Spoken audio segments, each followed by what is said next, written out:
இந்த பகுதியை சார்ந்திருக்கின்ற அன்பு வாக்காளர் பெருமக்களே, மதசார்பற்ற முற்போக்கு கூட்டணியுடைய வெற்றி வேட்பாளர் அன்பு சகோதரி ஜோதிமணி அவர்களுக்கு நீங்கள் எல்லாம் வருகின்ற 19ஆம் தேதி அன்று நடைபெற இருக்கின்ற நாடாளுமன்ற தேர்தலில் கை சின்னத்திலே வாக்களித்தவரை பெருவாரியான வாக்கு வித்தியாசத்தில் வெற்றி பெற வைக்க வேண்டும் என்று நம்முடைய அன்பு சகோதரி ஜோதிமணிக்காக இன்றைக்கு பரப்புரையில் ஈடுபட்டுக் கொண்டிருக்கின்ற திராவிட முன்னேற்ற கழகத்தினுடைய முதன்மை கழகத்தினுடைய செயலாளரும் மாண்புமிகு நகராட்சி நிர்வாகத்துறை அமைச்சர் அண்ணன் அவர்கள் இப்பொழுது ஆதரவு கேட்டு உரையாற்றுவார். பேரன்பு கொண்ட மாவட்ட கழக செயலாளரும் பள்ளிக்கல்வித்துறை அமைச்சருமான அன்பிற்கினிய அன்பில் மகேஷ் பொய்யாமொழி அவர்களே, நம்முடைய இந்திய தேசிய காங்கிரஸ் கட்சியினுடைய திராவிட முன்னேற்ற கழக கூட்டணி கட்சியினுடைய வேட்பாளர் திரு ஜோதிமணி அவர்களே, சேகர் அவர்களே, ராஜ் அவர்களே, வருகை இருக்கின்ற பெரியோர்களே, வாக்காளர் பெருமக்களே, அனைவருக்கும் வணக்கம். தையமலைப்பாளையத்திலே பிரச்சாரத்தை தொடங்குகிறார்கள். தையமலைப்பாளையத்திலிருந்து எதை தொடங்கினாலும் அது நிச்சயமாக வெற்றி வாய்ப்பு தரும் என்று தெரியும். வரும்போதே நான் மாவட்ட செயலாளர் அன்பில் மகேஷ் பொய்யாமலையோடு சொல்லிட்டு வந்தேன். இந்த மணப்பாறை தொகுதி என்பது மிகப்பெரிய தொகுதி. இதிலே போய் ஒவ்வொரு இடத்தையும் சென்று பார்ப்பது என்பது மிக சிரமமான காரியம். இருந்தாலும் ஒரு ஊரிலும் தலையில நின்று தலைவாசலில் நின்று எனக்கு வாக்களிங்கள் என்று கேட்டு விடுங்கள் என்று சொன்னேன். காரணம் கொஞ்ச நேரமா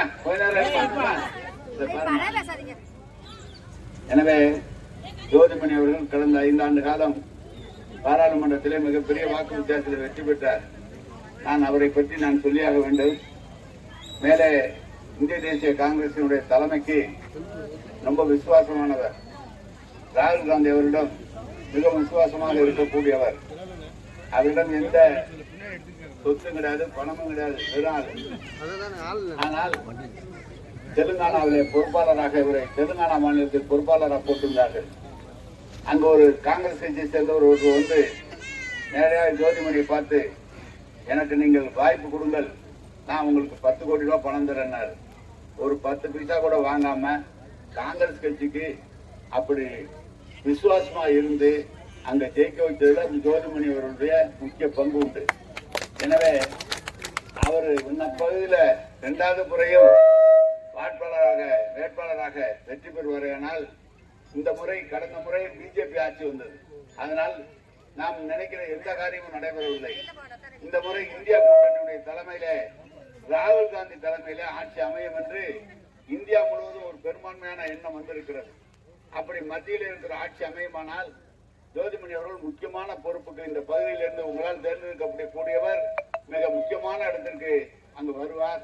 வருகிற போது நம்முடைய பகுதி முன்னேறுவதற்கு எல்லா பணிகளையும் செய்து தருவார். இன்றைக்கு இருக்கிற மோடி அரசாங்கத்திலிருந்து நமக்கு எந்த வேலையும் நடைபெறவில்லை, எந்த ரூபாயும் நமக்கு தருவதில்லை. நாம் 1 ரூபாய் கட்டினால் 29 பைசா தான் திருப்பி தருகிறார்கள். மெட்ரோ ரயிலுக்கு பணம் தருவதில்லை. நமது கிராமத்தில் 100 நாள் வேலை திட்டம் 100 நாள் என்பதால் 40 நாளைக்கு 30 நாளைக்கு கொடுக்குறோம். அதையும் நிறுத்திக்கிட்டே வராங்க. சுத்தமா இதெல்லாம் காங்கிரஸ் ஆரம்பிச்சது, நம்ம செய்ய வேண்டியதுன்னு சொல்லி 100 நாள் வேலை திட்டத்தையும் நிறுத்துறாங்க. இப்படி ஒரு திட்டத்தையும் செதுக்கி தமிழ்நாட்டுக்கு வர வேண்டிய நிதியை தராமல் இருக்கிற மத்திய அரசை மாற்ற வேண்டும் என்றுதான் நம்முடைய முதல்வர் தளபதி அவர்கள் இந்தியா கூட்டணியை உருவாக்கி இருக்கிறார். அந்த கூட்டணியுடைய வேட்பாளர் தான் ஜோதிமணி அவர்கள். அவர் கை சின்னத்திலே போட்டியிடுகிறார். உங்களுடைய பெரும்பான்மையான ஆதரவை கை சின்னத்திற்கு அளித்து வெற்றி பெற வைக்குமாறு உங்களை எல்லாம் அன்போடு கேட்டு, ராஜ்ய அண்ணாதுரை எல்லாம் இருக்கிறாங்க. எல்லாருமே நீங்கள் அந்தந்த பகுதியில் இருக்கிறவர்களை நிச்சயமாக மணப்பாறையிலிருந்து வந்திருக்கிறீர்கள். எல்லா இடங்களிலும் இருக்கிற தோழர்கள், இது ஒரு முக்கியமான தேர்தல். நேற்று மாலை கோயம்புத்தூர்ல பேசும்போது கூட பேசுவது தேர்தல் மட்டுமல்ல, இதுல மாறினா இந்த தேர்தலில் மீண்டும் மோடி வந்து விடுவார். ஆனால் நீ நாட்டில் தேர்தலே இல்லை. நேற்று ராத்திரி அதுதான் சொன்னாங்க, தேர்தலே கிடையாது, தமிழ்நாடு அரசு இருக்காது. எனவேதான் ஒரு முக்கியமான தேர்தலாக இருந்து நாட்டில் ஜனநாயகம் வெட்ட வேண்டும் என்று சொன்னால் இந்த தேர்தலில் இந்தியா கூட்டணி வெற்றி பெற வேண்டும். அப்படி இந்தியா கூட்டணியுடைய வேட்பாளர் ஜோதிமணி அவர்கள் வெற்றி பெற வேண்டும் என்று உங்களை எல்லாம் பாதமலர்களை தொட்டு வணங்கி நீங்கள் கை சின்னத்திற்கு வாக்களிங்கள் என்று கேட்டு விடைபெறுகிறோம். வணக்கம், நன்றி. வேட்பாளர் மணப்பாறை மொத்த தொகுதிக்கும் இப்போது ஏற்கனவே கலைஞர் இருந்த போது 100 கோடி ரூபாயில ஒரு கூட்டு குடிநீர் திட்டம் தொடங்கப்பட்டது. இப்போது எல்லா பகுதிகளுக்கும் குடிநீர் வழங்குவதற்காக 550 கோடி ரூபாயில புதிய திட்டம் ஒன்று தீட்டப்பட்டிருக்கிறது. வெகு விரைவில் இந்த முறை நீங்க பாத்தீங்கன்னா நேற்று முந்தான கொசூர் அங்க போகும்போது தண்ணி வரல, 4 வருஷம் ஆச்சு. போது அந்த வேலையை தொடங்க இருக்கிறோம் என்பதை நான் மகிழ்ச்சியோடு தெரிவித்துக் கொள்கிறேன். அதைக்கும் சொல்றாங்க. மாண்புமிகு பள்ளி கல்வித்துறை அமைச்சர், திராவிட முன்னேற்ற கழகத்தின் மாவட்ட செயலாளர் அருமை சகோதரர் அன்பில் மகேஷ் பொய்யாமொழி அவர்களே, ஒன்றிய கழகத்தின் செயலாளர் அண்ணன் ஸ்ரீரங்கன் அவர்களே, தம்பி குணா அவர்களே, விவசாய கடன் நீங்க கொடுத்திருக்கிற கேரண்டி என்னன்னு இது நமது மாண்புமிகு முதலமைச்சர் அவர்கள் சொன்னாங்க. நம்ம தேர்தல் அறிக்கை தான் நம்ம 0 அப்படின்னு நம்ம என்ன செய்வோம் சொல்லி அதுல சொல்லியிருக்கோம். நீங்க எல்லாரும் குளத்து வேலை தான் கிடக்குறீங்க. இந்த குளத்து வேலை இந்தியா கூட்டணி வந்தா மிக நிச்சயமாக காப்பாற்றும். பசங்க பிள்ளைங்க படிக்கிறதுக்கான உறுதியை நாங்க ஏற்றுக்குவோம். விவசாயிகளுடைய கடன் தள்ளுபடி செய்யப்படும். முக்கியமா விலைவாசி குறையும். நேற்றுல இருந்து ஒரே கம்ப்ளைண்ட், ஒரு மூக்குதி தாலி கூட வாங்க முடியல, தங்க அவ்வளவுக்கு விற்குது அப்படின்னு. அதனால மோடி அரிசி சிப்ப 2000 ரூபாய்க்கு விற்குதுங்கிறாங்க, உப்பு 10 ரூபாய்க்கு விற்குது, சிலிண்டர் 1200 ரூபாய்க்கு விற்குது. நம்ம 500 ரூபாய்க்கு தான் சிலிண்டர் சொல்லியிருக்கோம். இந்த நிலைமை நிச்சயமா மாறும். நம்ம தமிழ்நாட்டின் மாண்புமிகு முதலமைச்சர் அவர்கள் வெறும் 35 மாசத்துல ஆட்சி நம்ம ஆட்சிக்கு வந்து 1000 ரூபாய் பணம் கொடுத்துருக்கோம். கொஞ்சம் பேர் வரலன்னு சொல்லியிருக்கீங்க. அவங்களுக்கு இவங்க கொடுத்து நம்ம போடுறோம். அதே உயர்கல்வி படிக்கிறது பிள்ளைங்க பசங்களுக்கு 1 மாசம் 1000 ரூபாய் பணம் கொடுத்து அந்த மாதிரி பல திட்டங்களை நிறைவேற்றிருக்காங்க. ஆஸ்பத்திரிக்கு மட்டும் நம்ம தொகுதியில 84 கொடுத்திருக்காங்க. மட்டும் 34 கோடி ரூபாய் கொடுத்திருக்காங்க. எல்லா பணத்தை விட இன்னைக்கு நம்ம நேரண்ணன் சொல்லியிருக்கிற பணம் ரொம்ப ரொம்ப பெருசு, 550. நம்மளுடைய நாடாளுமன்ற தொகுதியை பொறுத்த வரைக்கும் மிகவும் முக்கியத்துவம் வாய்ந்த மக்களுக்கு செய்யணும்னு நினைக்கிற அமைச்சர்கள் இருக்கிறதுனால எல்லா பணியும் விரைவா ஏற்கனவே நடைபெறுது. நம்ம மத்தியிலையும் ஒரு இந்தியா கூட்டணி ஆட்சி நம்ம ஆட்சி வந்ததுன்னா இன்னும் வேகமா வேலை செய்யலாம். எல்லாரும் ஜெயிச்சதுக்கு ஓட்டு போறதுல 19ஆம் தேதி அன்று நடைபெற இருக்கின்ற நாடாளுமன்ற தேர்தலில் நீங்கள் எல்லாம் கை சின்னத்திலே வாக்களித்து அவரை பெருவாரியான வாக்கு வித்தியாசத்தில் வெற்றி பெற வைக்க வேண்டும் என்று உங்களை தேடி உங்களை நாடி நாங்கள் வருகை தந்திருக்கின்றோம்.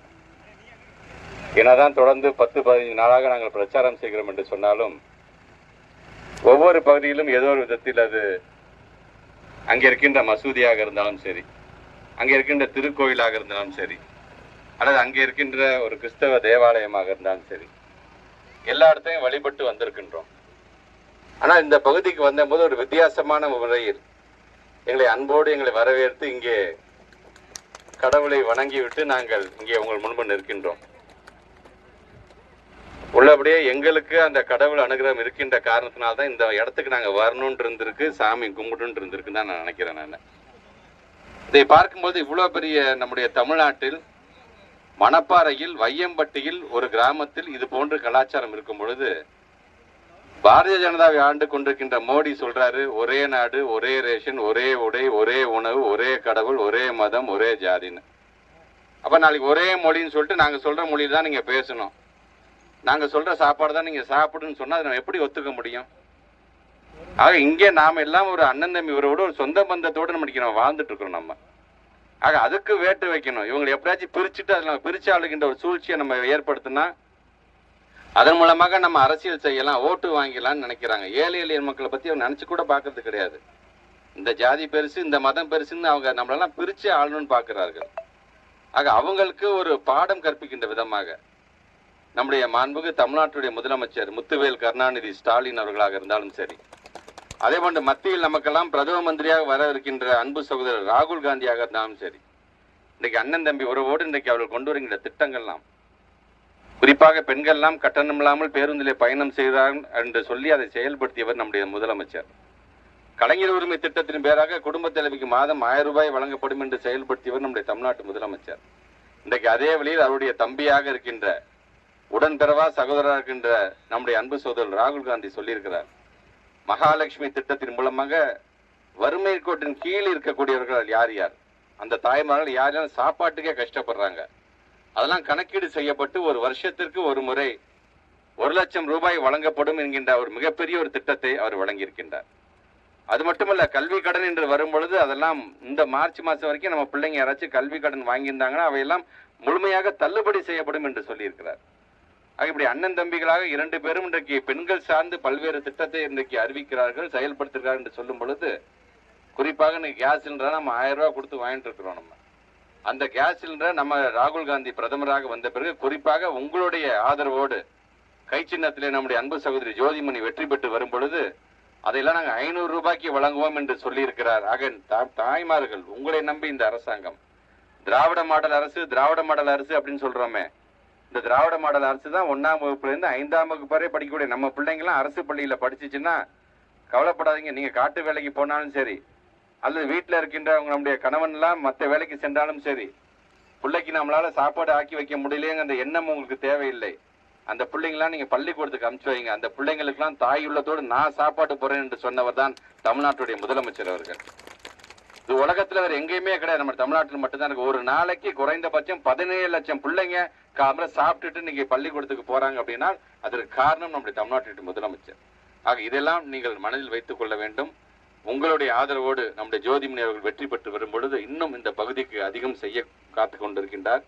ஆக அதையும் நீங்கள் மனதில் வைத்துக் கொண்டு உங்களுக்கான குரலாக இந்த ஒட்டுமொத்த இந்த மணப்பாறை தொகுதிக்குன்னு ஒரு பிரச்சனைனா சட்டமன்றத்திலே குரல் எழுப்பது யாருன்னு பாத்தீங்கன்னா நம்முடைய அப்துல் சமது சட்டமன்ற உறுப்பினர். அவருடைய கரத்தை வலுப்படுத்த வேண்டும் என்று சொன்னால், நமக்கான குரலாக நாடாளுமன்றத்திலே ஒரு குரல் ஒலிக்க வேண்டும் என்று சொன்னால் நம்முடைய ஜோதிமணியுடைய குரலாகத்தான் இருக்க வேண்டும். அந்த ஜோதிமணிக்கு நீங்கள் எல்லோரும் கை சின்னத்திலே வாக்களித்து அவரை பெருவாரியான வாக்கு வித்தியாசத்தில் வெற்றி பெற வைங்கள் என்று உங்களுடைய பாத மலர்களாம் தொட்டு வேண்டி விரும்பி கேட்டு இப்போது நம்முடைய ஜோதிமணி அவர்கள் உங்களுடைய உரையாற்றுவார்.